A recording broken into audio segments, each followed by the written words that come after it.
নমস্কার বন্ধুরা, আজকের এই ক্লাসে সবাইকে স্বাগতম। তো আজকের এই ক্লাসটা আমি চেষ্টা করছি যে এডুকেশন বইটা কার লেখা?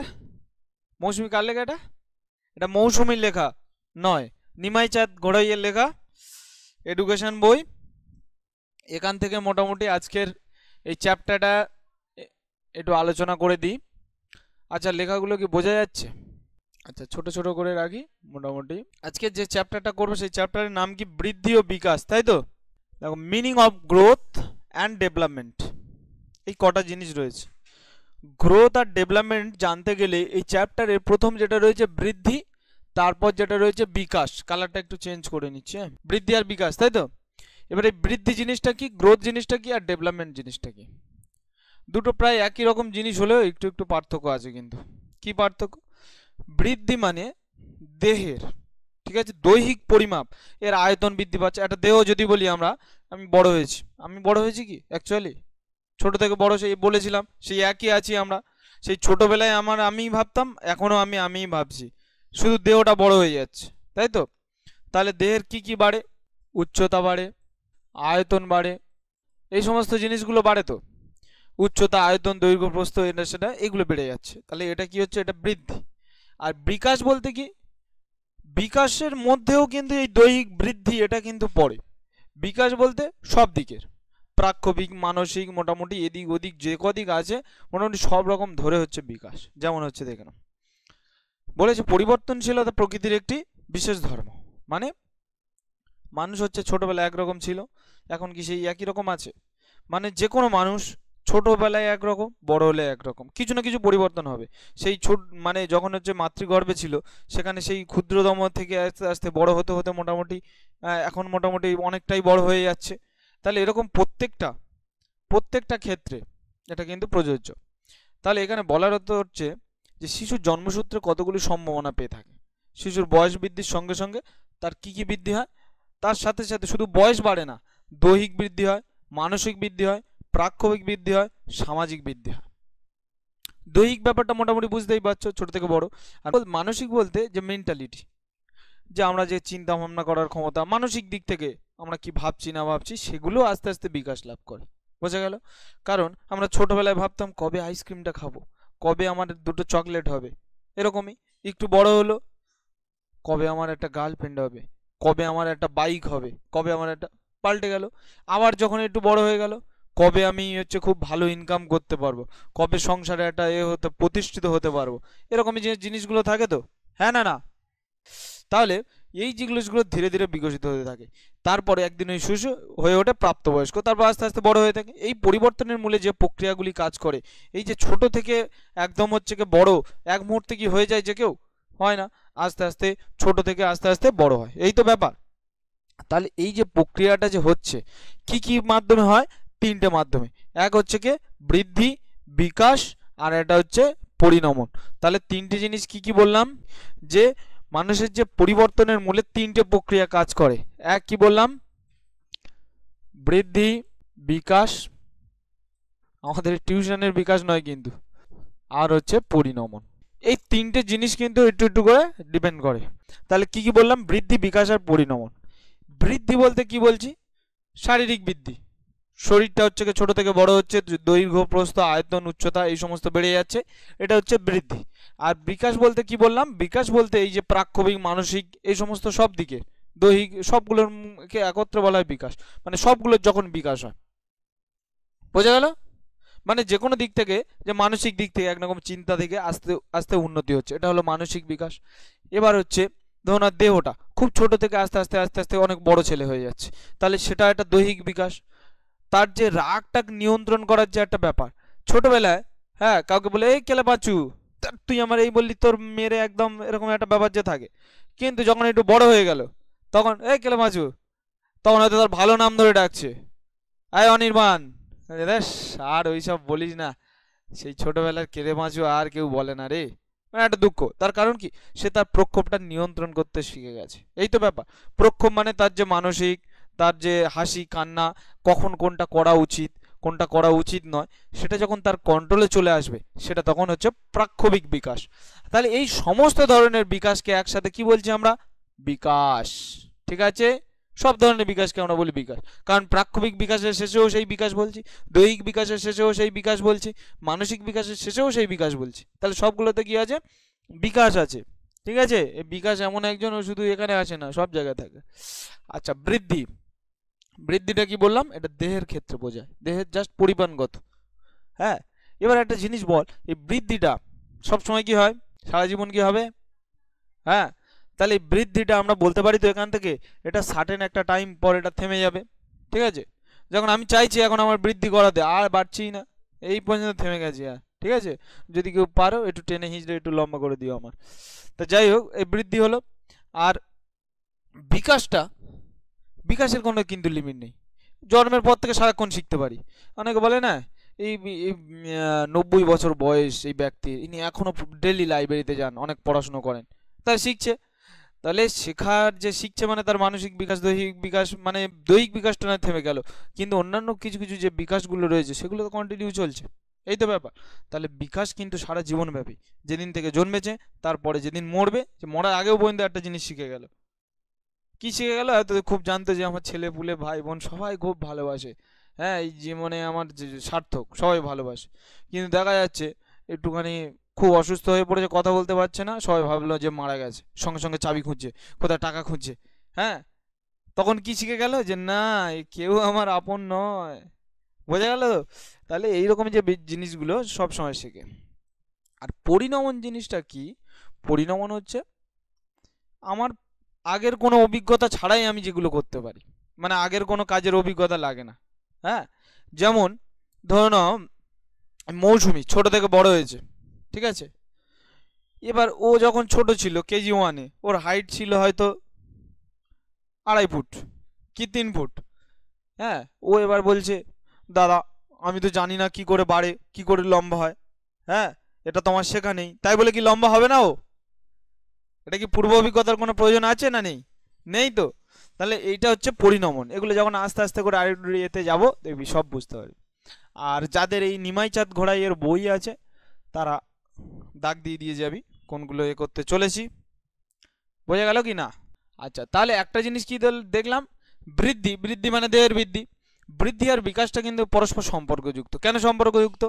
সাপোজ আমি ছোটবেলায় ভালো মন্দ খেতে পারলাম না, পোলিও রুগী হয়ে গেলাম, আমার পাটা হচ্ছে ল্যাংড়া হয়ে গেল, ঠিক আছে, এবার আমি যদি বলি ফুটবল খেলায় হচ্ছে চ্যাম্পিয়ন হব, কোনোদিন সম্ভব? কোনোদিন সম্ভব কি? সম্ভব না। সাপোজ আমি বললাম ছোটবেলায় জীবনে বাদাম ফাদাম এটা সেটা প্রোটিন প্রোটিন কিছুই খাইনি, আমার বুদ্ধির বিকাশ হয়নি, আমাকে রকেট সায়েন্স দেওয়া হচ্ছে, আমি পারবো কি? পারবো না। তাহলে এই যে বৃদ্ধি যদি ঠিকঠাকভাবে হয়, একটা দেহের গঠন যদি বা স্ট্রাকচার যদি ঠিকঠাকভাবে হয়, তাহলে কিন্তু তার বিকাশও মোটামুটি তার সাথে কিন্তু অঙ্গাঙ্গিভাবে জড়িত, একে অপরের সাথে জড়িত। কিন্তু হতে পারে বৃদ্ধি সার্টেন একটা টাইম পরে শেষ হয়ে যাবে, কিন্তু বিকাশ হয়তো শেষ হবে না, সারা জীবন ব্যাপী চলবে, কিন্তু এই বিকাশটা কিন্তু ওই বৃদ্ধির উপর ডিপেন্ডেন্ট। বোঝা গেল কি না? দেখবি আমরা ছোটবেলায় খুব কম টাইমে অনেক কিছু শিখে ফেলতে পারি। টোটাল একটা সব থেকে বড় একটা জিনিস, একটা টোটাল একটা ভাষা শিখে নি মাত্র 1-2 বছরের মধ্যে, তার মানে আমাদের কত পাওয়ার থাকে। কিন্তু বড় হওয়ার পরে সেই জন্ম থেকে মানে যেখান থেকে কথা বলতে শিখেছি, এ ফর অ্যাপেল, সেই অ্যাপেলই পড়ে আছে, তারপরে আর কোনো সেন্টেন্স তৈরি করতে পারছি না। তাহলে ব্যাপারটা কি? বোঝা গেল? তাহলে এই সমস্ত জিনিসগুলো, বৃদ্ধি এমন একটা জিনিস, এ হচ্ছে সমস্ত বিকাশগুলো কিন্তু এই বৃদ্ধির মধ্যেও রয়েছে। আবার বিকাশ বৃদ্ধির উপর যেমন নির্ভরশীল, বৃদ্ধিও বিকাশের উপর নির্ভরশীল। বোঝা গেল? এই রকমের যে ব্যাপার। এবার বৃদ্ধির সংজ্ঞা, এটা থেকে একটু আধটু কিছু আধটু আসবে, ঠিক আছে। বৃদ্ধির সংজ্ঞা বলতে এই যে বৃদ্ধিটা আমরা কোনটাকে বৃদ্ধি বলবো কি বলবো, বিভিন্ন জন বিভিন্ন শিক্ষাবিদ বিভিন্ন রকম মতবাদ দিয়েছে। যেহেতু এটা এডুকেশন পড়ছি, শিক্ষাবিদরা বিভিন্ন মতবাদ দিয়েছেন, সেইগুলো আমাদের পড়তে হবে বা জানতে হবে। যেমন হচ্ছে মনোবিদ আর্নল্ড গ্যাসেল, ইনি বলছেন কি growth is a function, growth একটা function of the organism rather than that the environment as such, মানে পরিবেশের মধ্যে গ্রোথ এটা হচ্ছে কি স্বাভাবিক একটা বিষয়। হ্যাঁ, এটা একটা ফাংশন, মানে পরিবেশে অনেক ফাংশন থাকতে পারে, তার মধ্যে বৃদ্ধি একটা ফাংশন। বিশিষ্ট মনোবিদ, এটা হচ্ছে ইম্পর্টেন্ট, হ্যাঁ, এটা থেকে আসতে পারে শর্ট কোশ্চেনে, যে বিশিষ্ট মনোবিদ জোনস ইনি কি বলেছেন বৃদ্ধি সম্পর্কে। ইনি বলছেন কি বৃদ্ধি হলো দেহের আকার, ওজন, উচ্চতা বেড়ে যাওয়া। বৃদ্ধি তাহলে কি? এক কথায় দেহের আকার বেড়ে যাওয়া, এর ওজন বেড়ে যাওয়া, এর হাইট বেড়ে যাওয়া, উচ্চতা বেড়ে যাওয়া, এই সমস্ত জিনিস। আরো কি কি বলছে একটু দেখে নিন। এখানে বলছে এনসাইক্লোপিডিয়া ব্রিটানিকা কি বলছেন, গ্রোথ ইজ অ্যান, আচ্ছা ইংলিশটা হচ্ছে কি, যদি সমস্যা হয় নাও করতে পারিস, বাংলা যেগুলো যাদের যেটা সুবিধা হবে সেটা করবি, ঠিক আছে। বলছে growth is an increase A size or amount of an entity, ঠিক আছে। মানে ইনক্রিজ মানে কি, বৃদ্ধি পাওয়া, এটা তোরা নিশ্চয়ই জানি, ইনক্রিজ ডিক্রিজ, ঠিক আছে। গ্রোথ হচ্ছে কি এটা বৃদ্ধি পাওয়া, অর্থাৎ কি বলছে, বৃদ্ধি হলো আকার, এবং এন্টিটি বলতে সত্তার পরিমাণটাকে বাড়ানো আর কি। আমার যে অন্তর্নিহিত যে সত্তা, সত্তার বিকাশ বলি না আমরা, অন্তর্নিহিত সত্তার বিকাশ মানে আমাদের যে ভিতরের যে মানুষটা আছে, যে পার্সোনালিটিটা আছে, সেটাকে একটু হাইফাই করে নেওয়া, সেটাকে একটু উন্নত করা, এটা হচ্ছে বৃদ্ধি। সেটা শুধু দেহের বৃদ্ধি, আকার আর কি সত্তার বৃদ্ধি, এই হচ্ছে এটা বলেছেন কে, বলছে এনসাইক্লোপিডিয়া ব্রিটানিকা অনুযায়ী। মানে ওই যে গুগলে দেখবি, সার্চ করে দেখবি এনসাইক্লোপিডিয়া অনুযায়ী, তারপরে হচ্ছে অক্সফোর্ড অনুযায়ী, অক্সফোর্ড ডিকশনারি অনুযায়ী, এরকমভাবে বিভিন্ন এর থেকে শব্দকোষ অনুযায়ী বিভিন্ন এর থেকে বিভিন্ন ডেটা হচ্ছে আমরা পাই। মনোবিদ ক্রোয়ান কি বলছে, যে বৃদ্ধি বলতে কাঠামোগত শারীরবৃত্তীয় পরিবর্তনকে বোঝায়, মানে শারীরবৃত্তীয় পরিবর্তন। অ্যাকচুয়ালি দেখ, বৃদ্ধি যেখানেই যাচ্ছি আমরা কি দেখছি, শারীরবৃত্তীয় পরিবর্তন, শরীরের পরিবর্তন, এইটুকু তো দেখতে পেলাম। এবার এখান থেকে দেখ, যেটা হচ্ছে এর আগে যেটা বললাম, এটাই কিন্তু সব থেকে বেশি ইম্পর্টেন্ট। কোনটা? সেটা হচ্ছে যে মনোবিদ এ জোন্স, এইটা হচ্ছে করে থাকবি, দেখবি তোদের শেষে কোশ্চেন দেওয়া আছে এটার উপর থেকে। এবার হচ্ছে বৃদ্ধি তো আমরা বলছি, এবার বৃদ্ধির ডিটেলসে একটু ঢুকছি। বৃদ্ধি কি কি বৈশিষ্ট্য আছে, কি কি বৈশিষ্ট্য থাকার জন্য ওটাকে আমরা বলছি বৃদ্ধি। বিভিন্ন জনের বিভিন্ন বৈশিষ্ট্য আছে, যেমন আমার কিছু কিছু বৈশিষ্ট্য আছে, তাই তো বামা খাপা। পরিমাণগত পরিবর্তন, পরিমাণ মানে আমরা কি বুঝি, নির্দিষ্ট একটা সার্টেন একটা ইউনিট বুঝি, তাই তো, নির্দিষ্ট একক একটা পরিমাণ বা নির্দিষ্ট একটা সার্টেন একটা কিছু একটা রয়েছে। বৃদ্ধি হলো দৈহিক পরিমাণগত পরিবর্তনের একটি প্রক্রিয়া। বৃদ্ধি জিনিসটা কি, এই যে দৈহিক যে পরিমাণ, দেহটা ছোট থেকে বড় করা, এই যে পরিমাণগত একটা বৃদ্ধির একটা প্রক্রিয়া, সেটাই হচ্ছে বৃদ্ধি। বৃদ্ধির মাধ্যমে ব্যক্তির দেহের বিভিন্ন অঙ্গ প্রত্যঙ্গের পরিমাণগত পরিবর্তন ঘটে, যেমন ওজনের পরিবর্তন ঘটে, উচ্চতা পরিবর্তন ঘটে, আয়তন পরিবর্তন ঘটে। এখান থেকে একটু ফিজিক্স শিখিয়ে দিই, যে কোনোদিন কারোর দেহ কিন্তু মাপা যায় না, যেটা পরিমাপযোগ্য সেটাকে কি বলা হয়, যেটা পরিমাপযোগ্য সেটাকে কি বলা হয়, রাশি, ঠিক আছে। তাহলে দেহ মাপা যায় না, দেহের উচ্চতা মাপা যায়, দেহ মাপা যায় না, দেহের ওজন মাপা যায়, দেহ মাপা যায় না, দেহের আয়তন মাপা যায়, বোঝা গেল। এই যেগুলো মাপতে পারছি এগুলো সব এক একটা রাশি। এবার যে এর হচ্ছে এটা দিয়েছে দেখ, পরিমাণগত পরিবর্তন, এই যে বৃদ্ধির বৈশিষ্ট্য, এটা কি লেখা আছে, বৃদ্ধির বৈশিষ্ট্য। এখান থেকে কিন্তু তোরা নিজেদের মতো করে ছোট ছোট করে পয়েন্ট করে করে অ্যান্সার সাজিয়ে লিখতে পারিস। বলেছে বৃদ্ধির বৈশিষ্ট্য, বৃদ্ধির বৈশিষ্ট্য কি, পরিমাণগত পরিবর্তন, নির্দিষ্ট সময়ের মধ্যে সীমাবদ্ধ, ধারাবাহিক প্রক্রিয়া, পরিণামন নির্ভর, তারপর কি বলেছে বংশগতি ও পরিবেশের ফল, সামঞ্জস্য প্রক্রিয়া, পরিমাপযোগ্য, বিকাশের একটি অংশ, খাদ্য ও পুষ্টি নির্ভর, জৈবিক প্রক্রিয়া, সার্বজনীন। এই কটা পয়েন্ট দেখে মনে হচ্ছে না অলরেডি আমার পড়া হয়ে গেছে? দেখ সবগুলো এই যে বৃদ্ধির এটা যেটা বলেছি, বৃদ্ধির সংজ্ঞা বা বৃদ্ধির বিষয়ে যা কিছু বললাম, দেখবি এই পয়েন্ট কটা একবার হচ্ছে পড়ে দেয়, দেখবি যেন সবগুলো মনে হবে যেন আমার জানা, সবগুলো জানা। যেমন হচ্ছে পরিমাণগত পরিবর্তন, আমি তো বলেইছি বৃদ্ধি হচ্ছে পরিমাণগত, দেহের হচ্ছে পরিমাণ, উচ্চতা, আয়তন, এই সমস্তগুলো পরিমাণগত একটা বৃদ্ধির একটা প্রক্রিয়া। তারপরে কি বলছে, নির্দিষ্ট সময়ের মধ্যে সীমাবদ্ধ। আমার এই যে 20 বছর 22 বছর হয়ে গেলে কি আর দেহের হাইট বাড়ে? হ্যাঁ, 40 বছর বয়সে কি দেহের হাইট বাড়ে? বাড়ে না। তাহলে এটা একটা সময়ের মধ্যে, নির্দিষ্ট সময়ের মধ্যে সীমাবদ্ধ, এইটুকু বোঝা গেল। আর পয়েন্টগুলো আমি কি লিখবো, আমার পরীক্ষায় বৃদ্ধি সম্পর্কে দিল, বৃদ্ধির বৈশিষ্ট্যগুলি আলোচনা করো, তাহলে আমার কি মানে আদার্স কিছু পড়তে হবে? শুধু এই পয়েন্ট কটা মনে রাখলেই কিন্তু লেখা হয়ে যায়। যারা ভাবছে এডুকেশন খুব কঠিন একটা জিনিস, তাই না, তোর মনে হয়েছে তাই তো, কিন্তু এটা জাস্ট হচ্ছে মাথার মধ্যে হচ্ছে শুধু এই পয়েন্টগুলো দেখতে হবে আর লিখতে হবে নিজের মতো করে। যদি আমি ভাবি বই মুখস্থ করবো, তাহলে এডুকেশন না পড়াই ভালো আমার মতে। ধারাবাহিক প্রক্রিয়া, কেউ যদি ভাবে আমি হচ্ছে এখন 2 ফুট হাইট আছে আমার, আমি হঠাৎ করে 4 ফুট হয়ে যাব, হবে কি? তো স্টেপ বাই স্টেপ হবে, ধারাবাহিকভাবে একটার পর একটা, যে কিশোর একটা এতে পড়বে, টিনেজ একটা এতে পড়বে, এই সময় এত বছর থেকে এত মাস বয়স পর্যন্ত এরকম হাইট হবে। বাচ্চাদের ক্ষেত্রে এরকম বলে থাকি না আমরা, যে এত মাস বয়স তাহলে এইরকমই হাইট হতে পারে, তার থেকে এত বছর হয়ে গেছে তাহলে এইরকমই হাইট হতে পারে। বা হঠাৎ করে আমরা যদি বলি যে একটা বাচ্চা ছেলে, সে কি বসতে পারবে, মনে হয়? বসতে পারবে না নিশ্চয়ই। তাহলে তার বসার জন্য তার নির্দিষ্ট একটা বয়স পেরোতে হবে, এই তো ব্যাপার। এগুলো হচ্ছে মনে রাখতে হবে। পরিণমন নির্ভর, এটা হচ্ছে পরে বোঝাচ্ছি। বংশগতি ও পরিবেশ ফলাফল, এটা নিশ্চয়ই ওটা থেকে বোঝা যাচ্ছে না। সামঞ্জস্য প্রক্রিয়া, একটার মধ্যে আর একটা সামঞ্জস্য রয়েছে, এই যে বললাম বৃদ্ধি যদি না হয় বিকাশ হচ্ছে ঠিকঠাকভাবে হবে না, বা বৃদ্ধির উপরেও অনেক কিছু ডিপেন্ড করে। যেমন ধরে নাও কেউ একজন বলছে যে আমি পুলিশের চাকরি করব, ঠিক আছে, পুলিশের চাকরি করবে ঠিক কথা, কিন্তু যদি তার ঠিকঠাকভাবে বৃদ্ধি না হয়, তার হয়তো বিকাশ ঠিক হয়েছে, মোটামুটি মেন্টালি ফেন্টালি পড়াশোনায় মোটামুটি সব করেছে, যা কিছু আছে সব কিছু লাগবে, কিন্তু তার যে হাইটটা সেটা তো পারবে না বাড়াতে। বোঝা গেল? তাহলে এগুলো ডিপেন্ড করছে। আচ্ছা, এগুলো এবার এইরকমভাবে প্রত্যেকটা আলাদা আলাদা করে না করে আমি ডিরেক্ট পয়েন্টে চলে যাচ্ছি আস্তে আস্তে। এখানে একটা আমরা বৈশিষ্ট্য কি দেখতে পাচ্ছি, নির্দিষ্ট সময়ের মধ্যে সীমাবদ্ধ। একটা পয়েন্ট রয়েছে নির্দিষ্ট সময়ের মধ্যে সীমাবদ্ধ। বৃদ্ধি প্রক্রিয়া মাতৃগর্ভে ভ্রূণ থেকে সঞ্চালনের পর থেকে শুরু হয়, চলতে থাকে জীবনের একটি নির্দিষ্ট সময় পর্যন্ত, অর্থাৎ বৃদ্ধি সারা জীবনব্যাপী ঘটে না। বৃদ্ধি কবে থেকে শুরু হয়? আমরা জানি জন্মের পর থেকে, কিন্তু না, জন্মের পর থেকে নয়, সেই ভ্রূণ অবস্থা থেকে শুরু হয় বৃদ্ধি। কি বললাম বোঝা গেল? সেই মাতৃগর্ভতে যে ভ্রূণটা, তো সেটা তো একটা কোষ ছিল, একটা থেকে দুটো কোষ, দুটো থেকে চারটে কোষ, এইভাবে তো বাড়তে বাড়তে বাড়তে বাড়তে তো হচ্ছে, ঠিক আছে। প্রসেসটা কিন্তু সেই সময় থেকে শুরু হয়েছে।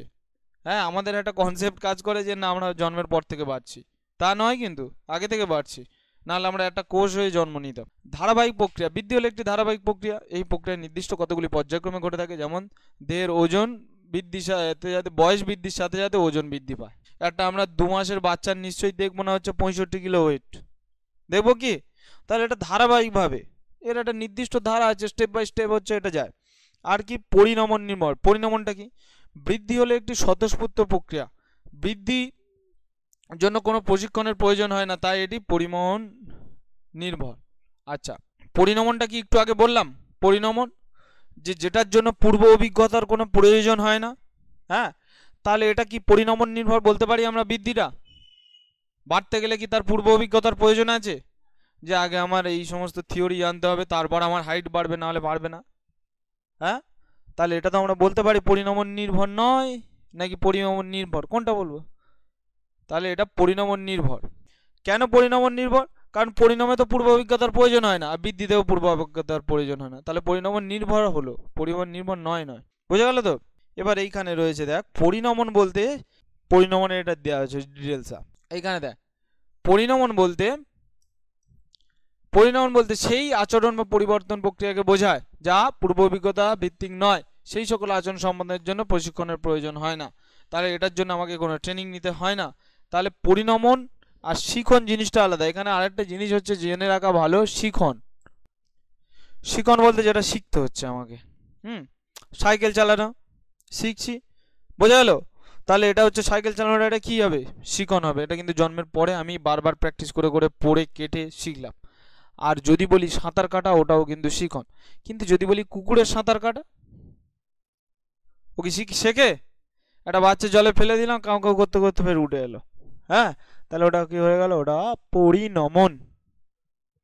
বংশগতি ও পরিবেশের ফল, বৃদ্ধি হলো একটি বংশগতি ও পরিবেশের ফল, তবে বংশগতির উপর বৃদ্ধির বেশিরভাগটাই নির্ভরশীল, তবে বৃদ্ধিতে পরিবেশেরও কিছু প্রভাব থাকে। যেমন একটা জিনিস বলে দিই ভালো করে, এই জিনিসটা অত্যন্ত সহজ। দেখ, বৃদ্ধি হতে গেলে সবসময় আমরা দেখি না যে এর বাবা মা লম্বা, এও লম্বা হয়ে যাচ্ছে, এর বাবা মা বেঁটে, এও বেঁটে হচ্ছে। তাহলে বেশিরভাগটা ডিপেন্ড করে বৃদ্ধিটা, হ্যাঁ, কিসের উপর? বংশগতির উপর। বোঝা গেল? যদি বলি রোগা হাতি, হ্যাঁ, বললাম রোগা হাতি, সে যতই রোগা হোক না কেন, হ্যাঁ, যদি সব থেকে মোটা মানুষের সাথে তুলনা করি, তার থেকেও তো বড় হবে, তার থেকে তো বেশি ভারী হবে, তাহলে তার বংশগতি স্টেপ বাই স্টেপ তার বংশগতির উপর নির্ভর করছে।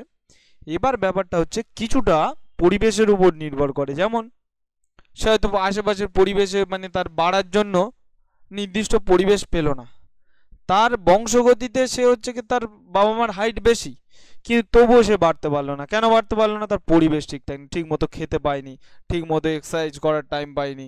বোঝা গেল? তাহলে পরিবেশের উপরে কিছুটা নির্ভর করে, কিন্তু ম্যাক্সিমামটা ডিপেন্ড করে কিসের উপর? বংশগতির উপর। তারপরে রয়েছে সামঞ্জস্যপূর্ণ প্রক্রিয়া। সামঞ্জস্য রাখতেই হবে তো একটার মধ্যে। বৃদ্ধি হলো একটি সুসংবদ্ধ ও সামঞ্জস্যপূর্ণ প্রক্রিয়া। বৃদ্ধি সংঘটিত হয় নির্দিষ্ট নিয়মের ভিত্তিতে। আর যেমন শিশুর একটি দেহ সঞ্চালনের ক্ষেত্রে প্রথমে বসতে পারে, তারপর হামাগুড়ি দিতে পারে, তারপরে ধরে দাঁড়াতে পারে, তারপর সে হাঁটতে পারে। এইখানে যে ইয়েটা রয়েছে, একটা শিশু সে তো হঠাৎ হঠাৎ করে স্টেপ পাল্টাতে পারবে না, নাকি পাল্টাতে পারবে মনে হয়? সে কিন্তু হঠাৎ হঠাৎ করে স্টেপ পাল্টাতে পারবে না। প্রথমে এরকমই শুয়ে পড়বে, তারপর হালকা হালকা করে বসতে শিখবে, হামাগুড়ি দেবে, তারপরে হচ্ছে কিরকমভাবে হামাগুড়ি দেবে, তারপর এরকম হাঁটবে। স্টেপ বাই স্টেপ এরকমভাবে একটা সামঞ্জস্য আছে না একটার সাথে একটা, হ্যাঁ কি না? কেউ হয়তো বাই চান্স কোনো একটা দিক মিস করে দেয়, যেমন ধরে নাও কেউ এরকমই উল্টানোর পরে থেকে, সরি, কেউ হয়তো এরকমই উল্টানোর পরে থেকে এই হামাগুড়িটা আর দিল না, কিছু একটা রয়েছে সে ধরে ধরে ডিরেক্ট হাঁটতে শিখে গেল। কিন্তু প্রথমে তো তাকে শুয়ে থাকা থেকে উল্টানো, তারপর বসা, এটা সেটা স্টেপ বাই স্টেপ তো হবে। তাহলে এটা একটা সামঞ্জস্যপূর্ণ প্রক্রিয়া। কেন বলা হলো বোঝা গেল কি না? আর কি কি বৈশিষ্ট্য আছে? পরিমাপযোগ্য। বৃদ্ধি হচ্ছে পরিমাপযোগ্য। বৃদ্ধি আমরা পরিমাপ করতে পারি তো। এই এখানে আমি দেখেছি একটা ফিতে পড়ে থাকলে সবাই নিয়ে মাপা পাবে, আমার হাইটটা একটু দেখি, আমার হাইটটা একটু দেখি। তাহলে বৃদ্ধি কতটা বাড়ছে? বলছে আমার আগে এই হাইট ছিল, আমি যখন ক্লাস 2-এ পড়তাম তখন আমার 1 সেন্টিমিটার হাইট ছিল, নাকি? যাই হোক, তাহলে পরিমাপযোগ্য। বৃদ্ধি হচ্ছে পরিমাপযোগ্য একটি প্রক্রিয়া। শিশুর হচ্ছে দৈহিক উচ্চতা, ওজন পরিমাপ করা যায়। এর উপর নির্ভর করে শিশুটির সঠিক দৈহিক বৃদ্ধি হচ্ছে কিনা সেগুলো জানা যায়। বিশেষ করে কি হয়, ওই যে বিভিন্ন আয়া সেন্টার, খিচুড়ি স্কুল, যেটা অঙ্গনওয়াড়ি বলে থাকি আমরা, সেগুলোতে কি হয়, কন্টিনিউ বাচ্চাদের ওয়েট পরিমাপ করে না? তাহলে কন্টিনিউ ওয়েট পরিমাপ করছে কিসের জন্য? দৈহিক বৃদ্ধি কতটা হচ্ছে না হচ্ছে পরিমাপ করছে কিসের জন্য? পরিমাপ করা যায় বলে। তাহলে বৃদ্ধি পরিমাপযোগ্য বলে তো হচ্ছে পরিমাপ করতে পারছি। Yes or no? ঠিক আছে, তাহলে এইটা হচ্ছে সাহায্য, কিন্তু আমরা বুঝতে পারি যে কতটা তার। প্রথম 10টা বাচ্চা দেখলাম যে এইরকমই হচ্ছে, হয়ে তারা সুস্থ আছে, এদের ওয়েট নির্দিষ্ট হারে বাড়ছে। তারপর একটা বাচ্চা দেখলাম ওর থেকে একটু কম ওয়েট বাড়ছে, সে দেখতে পাচ্ছে অসুস্থ। তাহলে আমরা তাহলে ওই ওয়েট কতটা বাড়ছে, তার দৈহিক উচ্চতা কতটা বাড়ছে, সেই হিসাবে বুঝতে পারি যে শিশুটার স্বাভাবিক বৃদ্ধি হচ্ছে কিনা, হ্যাঁ কি না? এই হচ্ছে ব্যাপার। বিকাশের একটি অংশ। যেরকম বৃদ্ধি আমি বললাম বিকাশের একটি অংশ, কিসের জন্য বললাম? বৃদ্ধি হলো বিকাশের একটি অংশ। বৃদ্ধির ফলে বিকাশ ব্যক্তি জীবনে সংঘটিত হয়ে থাকে। এই যে একটু আগে বললাম না, বৃদ্ধি যদি না হয়, তার দেহটা যদি না ঠিকঠাকভাবে তৈরি হয়, তাহলে তার বিকাশটা কিভাবে হবে? অনেক আমরা বলে থাকি না বাচ্চাদের, জানো দাদা আমার ভাই না সব পড়ে কিন্তু কিছুই মনে রাখতে পারে না। এবার সব কিছু কি তার উপরে ডিপেন্ডেড যে সে পড়ছে অথচ মনে থাকছে না? কিছুটা হতে পারে তার হচ্ছে কি স্মৃতিশক্তির বিকাশ বা তার দৈহিক বিকাশ, মেমোরি, ব্রেনের যে সেলগুলো সেগুলো ঠিকঠাকভাবে ডেভেলপ হয়নি, এগুলো তো হতে পারে। তাহলে এইটা হচ্ছে, সেই জন্য বলছে বৃদ্ধি হচ্ছে বিকাশের একটি অংশ। আর বিকাশের মধ্যে আমি বলেছি কেন বৃদ্ধি টিদ্ধি সব পড়ছে, কারণ বৃদ্ধি, দৈহিক বৃদ্ধি, মানসিক ক্ষমতা, প্রাক্ষবিক সব কিছু পড়ছে এর মধ্যে। খাদ্য ও পুষ্টি নির্ভর। কি বলা হচ্ছে? বৃদ্ধিটা হচ্ছে খাদ্য ও পুষ্টি নির্ভর, হ্যাঁ কি না? আমি হচ্ছে ভাবছি যে আমার বাবা খুব লম্বা ছিল, হ্যাঁ, আমি হচ্ছে কিছুই খাচ্ছি না, শুধু ভাত খেয়ে যাচ্ছি, প্রোটিন দিচ্ছি না দেহের বাড়ার জন্য যে সমস্ত জিনিসগুলো লাগে সেগুলো কিছুই দিচ্ছি না, বেড়ে যাবো? মনে হয় পোলিও হয়ে যাবে, ঠিক আছে, পোলিও রোগীর মতো।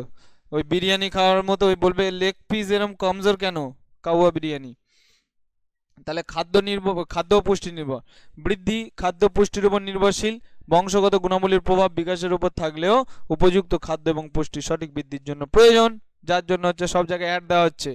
হ্যাঁ, খিচুড়ি স্কুল ওই জন্যই তৈরি করা হয়েছে, এই অঙ্গনওয়াড়ি, যাতে গরিব বাড়ির ফ্যামিলি বা বিভিন্ন ফ্যামিলি যারা মায়েরা, হ্যাঁ, পুষ্টির অভাবে না খেতে পেয়ে, যাদের মানে অস্পুষ্ট হচ্ছে, কে যারা বাচ্চা জন্ম দেয়, যাতে সেই সমস্ত না হয়, তার জন্য এই সমস্ত জিনিসগুলো করা হচ্ছে।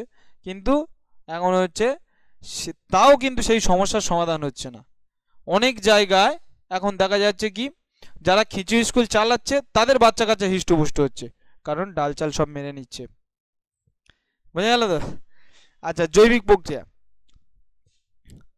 এটা হচ্ছে বৃদ্ধিটা কার হচ্ছে? দেহের হচ্ছে। জীব তো, আমরা জীব তো নাকি? তাহলে এটা একটা জৈবিক প্রক্রিয়া। বৃদ্ধি প্রধানত ব্যক্তির জীব ধর্মের উপর নির্ভরশীল, অর্থাৎ দেহের জৈবিক কেন্দ্রগুলি স্বাভাবিক বিকাশের উপর নির্ভর হয়ে থাকে। ঠিক আছে, তাহলে এটা একটা জৈবিক প্রক্রিয়া। এইখানে একটা ছবি দেওয়া আছে, দেখ কত সুন্দর করে দেওয়া আছে, বৃদ্ধি আর বিকাশ। তার মানে বিকাশের মধ্যে, এইটার মানে কি, বিকাশটা বাইরে আছে, বিকাশের মধ্যে কিন্তু বৃদ্ধি পড়বে, কিন্তু বৃদ্ধি হলে যে বিকাশ হবে সেরকম কিন্তু কোনো কথা না। কি বললাম বোঝাবো গেল? বৃদ্ধির উপর বিকাশ কিছুটা তো রয়েছে, মানে বিকাশের মধ্যে কিছুটা বৃদ্ধি রয়েছে, মানে বৃদ্ধি বিকাশের মধ্যে কিছুটা রয়েছে, কিন্তু পুরো বৃদ্ধি হয়ে গেলে সব বিকাশ যে হয়ে যাবে সেটা কিন্তু নয়। বোঝা গেল?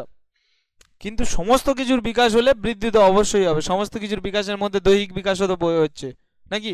আর দৈহিক বিকাশ মানে তো সেটা তো বৃদ্ধি, হ্যাঁ না? না সার্বজনীন, হ্যাঁ সবাই 50 টাকা করে চাঁদা দিয়ে যাবেন।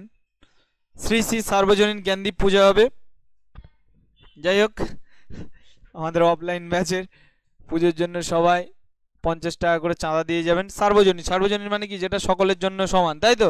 তাহলে এটা বৃদ্ধি সার্বজনীন হবে তো নাকি না? হ্যাঁ না, আমার মনে হয় কিছু কিছু ক্ষেত্রে স্পেসিফিক হবে নাকি, যে আমার একার বৃদ্ধি হবে, আমি লম্বা হব, আর পচার বৃদ্ধি হবে না, পচা ছোট থাকবে সারা জীবন, এরকম হবে কি? তাহলে প্রতিটি ব্যক্তির ক্ষেত্রে বৃদ্ধির হার প্রায় সমান, অর্থাৎ প্রতিটি বয়স স্তরে প্রতিটি ব্যক্তির বৃদ্ধির হার একই রকমের ঘটতে দেখা যায়। মানে বয়স স্তরে যেরকম হওয়া উচিত দেখবি প্রায় একই রকম হারে মোটামুটি এটা বৃদ্ধি হয়। এবার সেটা হয়তো কারো একটু বেশি হচ্ছে, কারো একটু কম হচ্ছে, সেটা আলাদা ব্যাপার, কিন্তু প্রত্যেকটা স্তরে বৃদ্ধি এরকম দেখা যায়, এটা সার্বজনীন। তাহলে এর থেকে কি বলা যায়, এই এতক্ষণ যে আলোচনা করলাম বৃদ্ধি সম্পর্কে তো জানলাম, বৃদ্ধি হলো এমন এক জটিল সংবেদনশীল প্রক্রিয়া যা ব্যক্তির দৈহিক বৃদ্ধির সঙ্গে সঙ্গে সামাজিক, মানসিক, নৈতিক সকল দিক দিয়ে পরিপূর্ণ বিকাশ ঘটে, যা ব্যক্তিকে সুব্যক্তিত্বের অধিকারী করে তোলে। তাহলে সুব্যক্তিত্ব হতে গেলে, পার্সোনালিটি ভালো হতে গেলে, আমি যদি একটা ছোট মতো লোক হয়ে যাই, খুব ছোট, হ্যাঁ, আমি যখন কারো কাছে রিপ্রেজেন্ট করব, আমাকে কিছুটা হলেও নেগেটিভ পয়েন্ট থাকবে তো। আমরা যতই বলি না কেন, প্রথমে কিন্তু আমরা লুক দেখি, হ্যাঁ, সে যতই বলো না কেন যে আমি মন ভালোবাসি, হ্যাঁ, যার মন ভালো সেই ভালো, কিন্তু প্রথমে কিন্তু দেখবে কেরম দেখতে, আগে আমার চোখে অ্যাট্রাক্টিভ, ফার্স্ট আমার দেখে অ্যাট্রাক্টিভ লাগছে কিনা, হ্যাঁ না? না, ওই জন্য তো যে বিজ্ঞাপন যত বেশি হয় সেই বিজ্ঞাপন বেশি চলে, মানে তার যে প্রোডাক্টগুলো বেশি বিক্রি হচ্ছে। এখন কি আর প্রোডাক্টের কোয়ালিটি তেমন একটা কেউ চেক করে কিছু মানুষ করে। তাহলে এটা হচ্ছে একটা জটিল সংবেদনশীল প্রক্রিয়া যা দৈহিক বৃদ্ধির সঙ্গে সঙ্গে মানসিক, সামাজিক, নৈতিক, সামাজিক বলতে এই সমাজে কীভাবে চলতে হবে, 10টা মানুষ নিয়ে কীভাবে চলতে হবে, সোশ্যাল কালচার কীভাবে আমাদের ফলো করতে হবে, হ্যাঁ, সমাজের 10টা মানুষের সাথে কিভাবে কথা বলতে হবে, সেইগুলো হচ্ছে সুব্যক্তিত্বের অধিকারী করে তোলে কে? বৃদ্ধি হলে তবে এই সমস্ত জিনিসগুলো তো হবে। এই হচ্ছে ব্যাপার। তাহলে এই পর্যন্ত কোনো ডাউট থাকলো? পরিণমনটা আর একবার বলে দিই, প্রথমে কি বলেছি মনে নেই। পরিণমনটা হচ্ছে, মনে রাখতে হবে, সেই সমস্ত আচরণ পরিবর্তনের প্রক্রিয়া। এটা কিন্তু একটা প্রক্রিয়া, যে প্রক্রিয়া আমার আচরণ পরিবর্তন হচ্ছে সেটাই হচ্ছে পরিণমন। যদি পূর্ব অভিজ্ঞতার প্রয়োজন হয় তাহলে এটা পরিণমন নয়, যদি পূর্ব অভিজ্ঞতার প্রয়োজন না হয় তাহলে এই প্রক্রিয়াটা হচ্ছে পরিণমন। বোঝা গেল কি না? যেমন হচ্ছে ঘুমানোর সময় চোখ বন্ধ করা, হ্যাঁ, এটা কি আমার আগের জন্ম থেকে শিখে আসতে হয়েছে, অনেক টিউশন নিতে হয়েছে। ঘুমানোর সময় এই অ্যাঙ্গেলে চোখের পাতাটা বন্ধ করতে হবে, নাহলে চোখে মাছি বসবে, এরকম কিছু হয়েছে নাকি? নাই তো? দেখো এইখানে বৃদ্ধি হারের তারতম্য বলতে কি বোঝে, বৃদ্ধি হারের তারতম্য সাধারণ থেকে বিশেষের নীতি বলতে কি বোঝায়, আচ্ছা এগুলো এখানে আছে। তারপরে এইখানে যে এতক্ষণ যেগুলো বললাম বৃদ্ধি সম্পর্কে জোন্স কি মতামত দিয়েছেন, এটা বলা হয়েছিল। আর কি রয়েছে, এগুলো চেক পয়েন্ট, এটা মানে নিজেকে একটু চেক করে নাও, এটা বইটা দেওয়া আছে, নিজেকে কি পড়েছো এইটুকুর মধ্যে কি শিখলে, সেটা বেশ ভালো জিনিস। বৃদ্ধি পরিণমন নির্ভর বলতে কি বোঝো? পরিণমন তো হচ্ছে পূর্ব অভিজ্ঞতা ছাড়াই হয়, বৃদ্ধিও পূর্ব অভিজ্ঞতা ছাড়াই হয়। তাহলে পরিণমন নির্ভরতা আমরা বলতে পারি যে প্রক্রিয়াটা হচ্ছে আমার পূর্ব অভিজ্ঞতার প্রয়োজন হয় না, সেটাই তো পরিণমন। তা বৃদ্ধির তো পরিণমনের একটা ধাপ বলতে পারি নাকি? বৃদ্ধিকে বিকাশের অংশ কেন বলা হয়?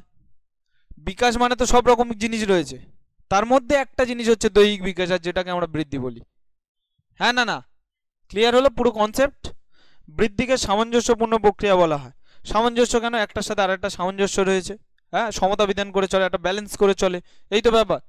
নাকি বাচ্চা হয়ে মাত্র সঙ্গে সঙ্গে শুয়ে মাত্র হঠাৎ করে সেই যে একটা অ্যাড দিত না, হঠাৎ করে বেরিয়ে মাত্র সুত করে বেরিয়ে চলে যাবে, একদম বয়স্ক হয়ে পড়ে যাবে, এরকম কি হবে নাকি?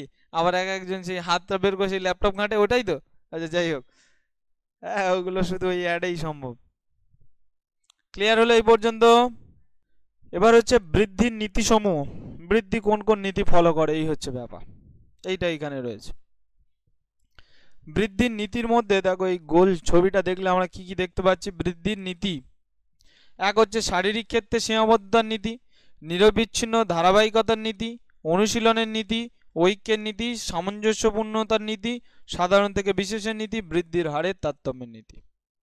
এই কটার যে নীতি আছে এর মধ্যে কোনো শব্দের মানে জানি না, এরকম কি কিছু আছে? নেই। তাহলে আমি ডিরেক্ট হচ্ছে আলোচনার মধ্যে ঢুকে যাচ্ছি। প্রথম আসছি এই যে এই পয়েন্টটা, নিরবিচ্ছিন্ন ধারাবাহিক প্রক্রিয়া। দেখেছো তো পরীক্ষায় কিভাবে নামাতে হবে, তোমরা কিন্তু এই রকম ভাবেও নামাতে পারো, যে একটা হচ্ছে গিয়ে ছক করে দিলে, একটা চিত্র করে দিলে, পরীক্ষায় বললো কি যে হচ্ছে বৃদ্ধির নীতিগুলি আলোচনা করো, হলো। আমরা কিন্তু এইভাবে লিখতে পারি, এখানে হচ্ছে কি বৃদ্ধির নীতি দিয়ে দেবো, এখানে কয়েকটা পয়েন্ট দিয়ে দেবো, এরকমভাবে গোল করে হতে পারে, বা বিভিন্ন বক্স করে করে চারিদিকে, যেমন ধরনের বৃদ্ধির নীতি, এই ধরনের বৃদ্ধির নীতি আছে, এখান থেকে এই সাইডে বক্স করে দিলাম একটা করে, এ তুলে দিলাম এরকমভাবে, এখান থেকে একটা হচ্ছে কি এরকম একটা বক্স করে লিখলাম, এখান থেকে একটা বক্স করে লিখলাম, এখান থেকে একটা বক্স করে নিলাম, এরকমভাবে লিখতে পারি, নিচে চিত্র দিয়ে দিলাম যে বৃদ্ধির নীতি। এরকমভাবে যদি পয়েন্ট করে এরকম সাজিয়ে ছবি দিয়ে তারপর আলোচনা করতে পারো, আমি এইটুকু গ্যারান্টি দিচ্ছি অন্যরা যেরকম নাম্বার পাবে তার থেকে বেশি পাবে। বোঝা গেল? ফার্স্ট পয়েন্ট কি আছে, নিরবিচ্ছিন্ন ও ধারাবাহিক প্রক্রিয়া, ধারাবাহিকতার নীতি। নিরবিচ্ছিন্ন, এটা একটার থেকে আরেকটা বিচ্ছিন্ন নয়। সেইটা কি বলতেছে যে বৃদ্ধির নীতি, বৃদ্ধির একটি প্রধান নীতি হলো একটি নিরবিচ্ছিন্ন ধারাবাহিক প্রক্রিয়া, অর্থাৎ বৃদ্ধি নিরবিচ্ছিন্ন ধারাবাহিকভাবে চলতে থাকে। নিরবিচ্ছিন্ন ধারাবাহিকভাবে চলতে থাকে, হ্যাঁ কি না? কিভাবে? কারণ এটা আমি যে বললাম, ছোটবেলা থেকে মাঝখানে বাল্যকালটা গ্যাপ দিয়ে ডিরেক্টলি প্রাপ্তবয়স্কে যেতে পারবে? নিশ্চয়ই যেতে পারবে না। বা এই হাইট থেকে হঠাৎ করে কি সেই বড় হয়ে যাবে একদিনের মধ্যে, বা 1 ঘন্টার মধ্যে, বা 1 সেকেন্ডের মধ্যে? এটা স্টেপ বাই স্টেপ, এটা নিরবিচ্ছিন্ন। বা একটা কেউ হয়তো ভাবছে যে জানো দাদা, এই টিনেজ ব্যাপারটা খুব বাজে জিনিস, তাই না? তোরা নিজেরাও ভাবছিস এই সময় বড্ড ঝামেলা, বাবা মা বকছে, সবাই বকছে, পড়াশুনো করতে হচ্ছে, আবার এদিকে প্রেম করার ইচ্ছা হচ্ছে, আবার বলতে প্রেম করলে আবার সমস্যা, তাই না? তাহলে বিভিন্ন জিনিস হচ্ছে। দাদা এই টিনেজটা স্কিপ করে দিলে হয় না, ডিরেক্ট এইটা থেকে স্টেপ জাম্প করে একদম পুরো প্রাপ্তবয়স্কে চলে যাব, তাই তো? কিন্তু এটা হবে না। কারণ হবে না, কেন হবে না? এই বৃদ্ধি বলে দিচ্ছে এটা হচ্ছে নিরবিচ্ছিন্ন ধারাবাহিক প্রক্রিয়া, এটা আরেকটা থেকে আরেকটা বিচ্ছিন্ন করে আলাদা করে তুমি আরেকটা স্টেপ নিতে পারবে না, এটা ধারাবাহিক প্রক্রিয়া। আর কি, শারীরিক ক্ষেত্রে সীমাবদ্ধতার নীতি। বৃদ্ধি ব্যক্তির শারীরিক ক্ষেত্রে সীমাবদ্ধ, ব্যক্তির বিভিন্ন অঙ্গ প্রত্যঙ্গের বৃদ্ধির সঙ্গে তার আয়তন উচ্চতার বৃদ্ধি প্রভৃতির পরিবর্তন ঘটে, ঠিক আছে। এটার নীতিটা কি? শারীরিক ক্ষেত্রে সীমাবদ্ধ মানে আমি আনলিমিটেড, আমার ইচ্ছা হলো যে আমি পুলিশে এতে 6 ফুট লাগে, আমি হয়তো 10 ফুট হব, হ্যাঁ আমার ইচ্ছা। কিন্তু এখানে বৃদ্ধি বলে দিচ্ছেন না, এর তো একটা সীমাবদ্ধ থাকবে, তুমি তোমার ইচ্ছা মতো যত খুশি বাড়বে, যত সময় পরে হোক বাড়বে, এরকম নয়, এর একটা নির্দিষ্ট একটা লিমিট আছে। বোঝা গেল? সে লিমিটটা যদিও আমাদের হাতে নয়, সেটা কে কতটা বাড়বে না বাড়বে সেটা পুরোপুরি আমাদের হাতে ডিপেন্ড করছে না, কিন্তু একটা সীমাবদ্ধ রয়েছে যে এর বেশি তুমি বাড়বে না, এই যে বাড়তে বাড়তে এই থেমে গেছো, এর বেশি আর বাড়বে না। হ্যাঁ, তারপর কি যে বৃদ্ধির হারের তারতম্যতার নীতি। বৃদ্ধির হারের তারতম্য দেখা যায়, অর্থাৎ সকল ব্যক্তি এবং সকল অঙ্গের বৃদ্ধির হারের মধ্যে পার্থক্য দেখা যায়, তবে এই তারতম্য হারের বৈষম্য অনেক কম। যেমন নর্মাল যে কোনো একটা দেহের বৃদ্ধি, আমাদের বিভিন্ন অঙ্গ প্রত্যঙ্গ সব কি একই হারে বাড়ে? সেইটা আগে বল, সব কি একই হারে বাড়ে? হ্যাঁ না না? হ্যাঁ, এগুলো কিন্তু আমি কোনোদিন আলোচনা করিনি, এটা তোদের সাথে হচ্ছে কথা, তাই আমি আলোচনা করছি যে একই হারে কি বাড়ে যে কোনো যে অঙ্গ প্রত্যঙ্গ আমাদের দেহে। দেখা যাচ্ছে আমরা হচ্ছে হাইটটা বাড়ছে, তার সাথে হাতও বাড়ছে, পাও বাড়ছে, টোটাল হাইট বাড়ছে, ঠিক আছে। কিন্তু আমরা কখনোই বলতে পারবো যে একই রকম বাড়ছে, এর মধ্যে তারতম্য বা পার্থক্য রয়েছে? তো আমার চুল যে হারে বাড়ছে ওই হারে যদি আমি বাড়তাম, একদিনে ক ফুট হাইট হতো আমার? চুল যে হারে বাড়ছে, চুলের যে হাইটটা সে কতবার নেড়া হয়েছে, কত বড় করে চুল, ওই চুলগুলো যদি বা জোড়া জোড়া হয়, হ্যাঁ এতক্ষণ আমার হাইট কত হতো? হ্যাঁ, আমার থেকে তোদের হাইট আরো বেশি হয়েছে না? একই জিনিস, তোদের থেকে আমার হাইট বেশি হতো, কারণ তোরা তো হচ্ছে চুল রেখে দিলে মনে হয় খুব বেশি বাড়ে না, এই তো ব্যাপার। কিন্তু হচ্ছে ঘন ঘন আমাদের কাটতে হচ্ছে, প্রতি মাসে কাটতে হচ্ছে। দেখা যাচ্ছে শুধু দাড়ির হাইট যোগ করলে অনেক লম্বা হয়ে যেতাম, তাই না? দাড়ি যে হারে কাটতে হয়। তারপরে কি বলছে, সাধারণ থেকে বিশেষের নীতি। বৃদ্ধি সাধারণ থেকে বিশেষের দিকে হয়ে থাকে। ব্যক্তি প্রথমে হাত পায়ের বৃদ্ধি, তারপর অঙ্গগুলোর বৃদ্ধি ঘটে, অর্থাৎ পরিণমন ঘটে। বৃদ্ধি সাধারণ থেকে বিশেষের নীতি অনুসরণ করে। বুঝে গেল? তাহলে প্রথমে একটা জিনিস দেখবি, বিভিন্ন ব্যক্তি বা বিভিন্ন বাচ্চা কাচ্চাদের প্রথমে দেখবি হাত পাগুলো একটু তাড়াতাড়ি করে বেড়ে যায়, তাই না? একটু লম্বা হয়ে যায়। তার বডি স্ট্রাকচারটা, ওই ফ্রেমটা, পেট ফেট কি সঙ্গে সঙ্গে অতটা বড় হয়ে যায়? হয় না। হ্যাঁ, মোটামুটি একটা মোটামুটি সাধারণ কিছু জিনিস হবে, তারপরে বিশেষ বিশেষ জিনিস কিছু অঙ্গান ডেভেলপমেন্ট হবে, অর্গানগুলো, এই সমস্ত এটা হয়ে থাকে। সামঞ্জস্যপূর্ণ বৃদ্ধি সামঞ্জস্যপূর্ণতার নীতি অনুসরণ করে। হ্যাঁ, প্রতিটি শিশু প্রথমে চিত হয়ে বসবে, তারপর হামাগুড়ি দেবে, দাঁড়াতে পারবে, আস্তে আস্তে দাঁত উঠবে, হ্যানা ত্যানা, এরকম পরপর স্টেপ বাই স্টেপ তো রয়েছে। তাহলে একটার সাথে আরেকটা সামঞ্জস্য রয়েছে, হ্যাঁ না না? তাহলে বৃদ্ধি হারের তারতম্য বলতে কি বোঝো? এই কটা কোশ্চেন হচ্ছে কি, এইগুলো বাড়িতে হচ্ছে কি চেষ্টা করবি। যে শরীরচর্চা বৃদ্ধির ক্ষেত্রে কি পরিবর্তন ঘটায়? শরীরচর্চা মানে একটু এক্সারসাইজ করলে কি হতে পারে? এক্সারসাইজ করলে কি হয় ব্যাপারটা, আমাদের যে এগুলো, এই হাড়গুলো তো বাড়ে, হ্যাঁ, বিভিন্ন এইগুলো যদি ফ্লেক্সিবল হয়ে যায় একটু, ওর বাড়ার পথটা হচ্ছে সুগম হয়ে যায়। সেই জন্য বলে এক্সারসাইজ করলে একটু শারীরিক বৃদ্ধি, এটা সেটা, যারা বেঁটে একটু এক্সারসাইজ করতে হবে। মৌসুমি এক্সারসাইজ করবি? ঠিক আছে, করবি। আমি কিন্তু হচ্ছে প্রচুর এক্সারসাইজ করি, মানে করতাম। যখন দেখতাম আমি হচ্ছে খুব ছোট একটা জায়গা ছিল, আমি লাফিয়ে লাফিয়ে হাত দিতে পারতাম না। হ্যাঁ, এখন মাথা ঠেকে যায় তার থেকে অনেক। সেই এতটাই ছোট হাইট ছিলাম যখন আমি ক্লাস 5-এ পড়ি। আমাদের রামবাবু ছিল, বাড়ি থেকে ফোন করলে বলতো মেটে সৌরভ। হ্যাঁ, ওগুলো বাড়ি থেকে একটু দেখবি। ঐক্য বৃদ্ধি কিভাবে ঐক্যের নীতি মেনে, ঐক্য বিকাশের অর্থ। এই পর্যন্ত বৃদ্ধিটা থাক, বৃদ্ধি পর্যন্ত থাক। তাহলে হচ্ছে বাড়ি থেকে, এখান থেকে আমি দুটো কোশ্চেন দিচ্ছি। কি কি কোশ্চেন? বৃদ্ধির বৈশিষ্ট্যগুলি আলোচনা করো, ঠিক আছে? এটা এখান থেকে একটা কোশ্চেন থাকলো। আর বৃদ্ধি সম্পর্কে কে কি বলেছে এইগুলো একটু ভালো করে দেখে আসবি। এই পর্যন্ত এবার বল, তোদের কারো কোনো ডাউট থাকলো কি? না থাকলো না, ঠিক আছে, ব্যাস।